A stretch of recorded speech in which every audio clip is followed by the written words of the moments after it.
네, 선생님 오늘도 역시나 정말 좋은 강의 감사합니다. 예. 지난 시간에는 저희가 잘못된 탈모 상식들에 대해서 예. 제가 정말 많이 질문했었잖아요. 예. 근데 오늘은 탈모에 좋은 음식과 나쁜 음식에 대해서 이야기 나눠보도록 하겠습니다. 먼저요, 선생님, 모발을 건강하게 해줄 수 있는 음식에는 어떤 게 있을까요? 우리가 많은 음식들을 골고루 먹는 게 가장 좋죠. 네. 모든 영양 대사에 있을 때는 전체 균형이 가장 중요하거든요. 그 중에서 가장 중요한 거는 프로테인, 단백질 성분이 또 중요하고요. 그 다음에 물을 네. 이제 잘 많이 드시는 게 좋은데 네. 가급적이면 하루에 2리터 이상의 많은 물을 2리터요. 상당히 어려울 겁니다. 2리터면. 네. 그래서 해주시는 게 좋고요. 그 다음에 검은 깨에 많이 있는 이소프라본이라는 성분이 굉장히 중요하기 때문에 이런 콩 단백도 충분히 섭취해 주는 게 좋고, 전체적으로는 비타민 B씨군이 많은 야채들도 잘 드시는 게 좋을 것 같습니다. 네. 첫 번째로는 그러니까 모든 음식을 다 골고루 예, 섭취하는 골고루. 게 1등으로 가장 편식을 중요하고요. 하시면 안 됩니다. 네, 예. 그렇군요. 그러면 이 이제 단백질을 어느 정도 섭취를 해야 되는 건가요? 단백질은 네. 우리가 그거 역시도 우리가 균등하게 지방도 너무 안 드시면 안 되지 않습니까? 네. 그러나 이제 프로테인, 단백질 성분 자체가 우리가 모발이나 손발톱, 피부를 구성하는데 굉장히 중요한 성분입니다. 그래서 가급적이면 우리가 계산해서 막 드시긴 힘들잖아요, 그렇죠. 그죠? 그러나 그 프로테인, 단백질이 우리가 식물성으로 올 수 있는 거는 콩이나 이런 데서 많이 두부, 네. 그죠? 이런 데서 얻을 수가 있고요. 그 다음에 삶은 이제 고기, 네. 굽는 것보다는 삶아서 네. 우리가 편육을 먹거나 이런 경우에 굉장히 도움이 될 수가 있을 것 같습니다. 네, 그렇군요. 저는 또 이런 얘기를 들은 적이 있거든요. 소의 간을 먹게 되면은 탈모에 굉장히 좋다라는 이야기가 있는데 이거 정말 그런가요? 보통 소나 뭐 닭이나 이런 돼지의 간에는 네. 그 비타민 A군이나 B군이 많이 축적이 되어 있습니다. 그래서 이 역시 이제 우리가 삶아서 드시는 경우에는 다른 독성 성분이 좀 빠지고, 그 다음에 불에 직접 익히거나 튀기지 않기 때문에 지방 성분이 또 증가되지 않기 때문에 네. 복용을 하게 될 경우, 복용이라는 약은 아니죠. 네. 드실 경우에 상당히 많이 이제 프로테인이 들어가는 것도 있고 비타민 A와 B군이 이제 섭취가 되기 때문에 모발 건강에 굉장히 중요한 역할을 한다고 볼 수 있습니다. 네, 동물의 간에 비타민 A와 D가 많기 때문에 탈모 예방에 도움을 줄 수 있다는 예, 말씀이신 예. 거죠. 네. 그리고 선생님 있잖아요. 여자들은 대부분 머리가 굉장히 길기를 원하거든요. 예. 왜냐면 헤어스타일을 계속 바꾸니까 모발이 길었으면 하는 바람이 있는데, 그래서 야한 생각을 많이 하면 머리가 예. 빨리 자란다는 말이 있어요. 이건 예. 어떻게 속설인가요? 아니면 진실인가요? 속설이죠. 네. 그래서 많은 분들이 그렇다 생각을 하는데, 그게 또 뭐 남자들 같으면 정력과도 관계돼서 네. 말씀을 드리는데, 지난 시간 말씀드렸다시피 네. 정설은 아닙니다. 그래서 머리카락이 잘 건강하게 자라는 것 중에 하나가 밤에 일찍 자서 네. 모발 건강에 중요한 역할을 할 수 있고, 그 다음에 그 시간에 야한 생각하지 말고 네. 드시는 거를 골고루 잘 섭취하고 네. 콩단백 좀 더 드시면 네. 더 도움이 될 것 같습니다. 네. 왠지 선생님의 눈빛이 저에게 좀 말씀을 하시는 것 같은데요. 네, 야한 생각하지 말고 예. 네, 콩 단백질을 많이 섭취해라. 네, 꼭 기억을 하도록 하겠습니다.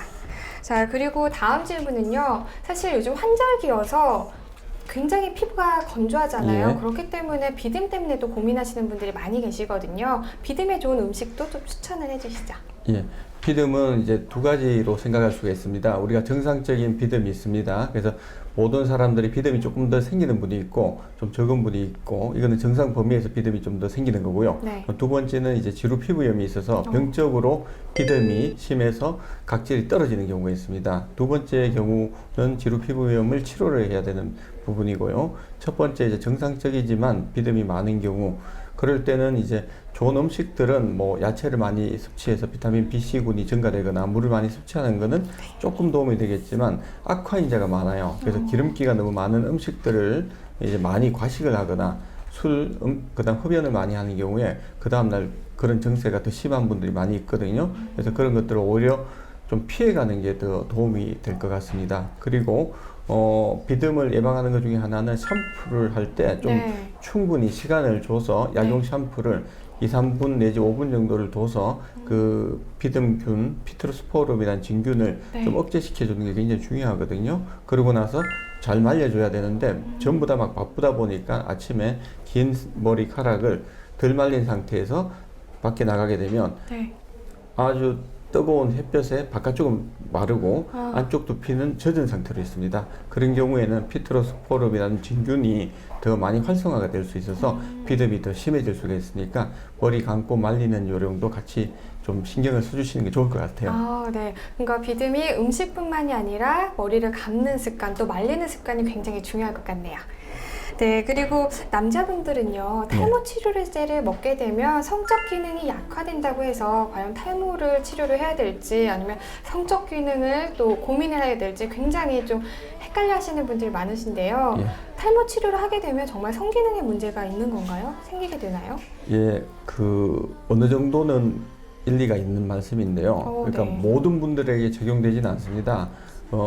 통계학적 자료에 보면 약을 복용하는 분의 약 1.8%나 어떤 통계에서는 한 2%대 이제 성욕 감퇴가 이렇게 되는 경우가 있는 걸로 보고들이 있습니다. 그래서 모든 분이 다 적용이 된다면 전 세계에서 이렇게 많은 분들이 이 약물을 드시고 있지는 않겠죠. 그래서 만약에 특이하게 그 약물에 대한 반응이 그렇게 있는 경우에는 약을 다른 약으로 변경할 수도 있고요. 네. 그다음 그 약을 용량을 줄여서 할 수도 있고, 그다음 바른 약제나 다른 방법을 이렇게 바꿀 수도 있습니다. 그래서 너무 겁을 내지 마시고 일단 정확하게 진단받은 상태에서 필요한 경우에 약을 써보고, 그다음 그 약이 만약에 자기가 우리가 복숭아나 딸기나 이런 좋은 과일도 알러지 있는 분들은 못 드시잖아요, 네. 그렇죠? 예, 그와 똑같은 이제 현상이라고 보시면 되니까 너무 걱정하지 마시고 약을 쓰셔도 될 것 같습니다. 네, 무엇보다도 자신의 상태를 알려면 전문가와 상담을 하는 게 가장 좋은 방법일 것 같네요. 예, 맞습니다. 요즘에는요, 사실 시중에 탈모를 치료하고 예방할 수 있는 샴푸가 굉장히 많이 나왔거든요. 예. 저도 그래서 탈모를 예방할 수 있는 샴푸를 사용하고 있는데요. 이런 제품들이 효과가 있는 건가요? 그 탈모를 예방하는 샴푸라는 거는 의학적인 측면에서 사실 검증이 굉장히 어렵습니다. 솔직히. 네. 왜냐 그러면 샴푸를 하는 동안에 머물고 있는 시간이 길어야 2분에서 5분밖에 안 되거든요. 그 시간 동안에 모발로 투과해서 들어가서 그 어떤 약용 성분이 들어간다는 건 굉장히 어렵다고 봅니다. 네. 그래서 앞으로는 아마 연구가 많이 되면 이제 투과력이 좋은 약용 샴푸나 바른 약들이 점점 나올 거지만 네. 현재 시점에서 의학적으로 봤을 때 샴푸로 머무는 시간은 짧다고 봐서 오히려 탈모 예방보다는 피지를 많이 없애거나 네. 안 그러면 지루 피부염을 이렇게 예방할 수 있는 샴푸를 쓰는 게 네. 오히려 비용 대비 효과가 높을 것 같습니다.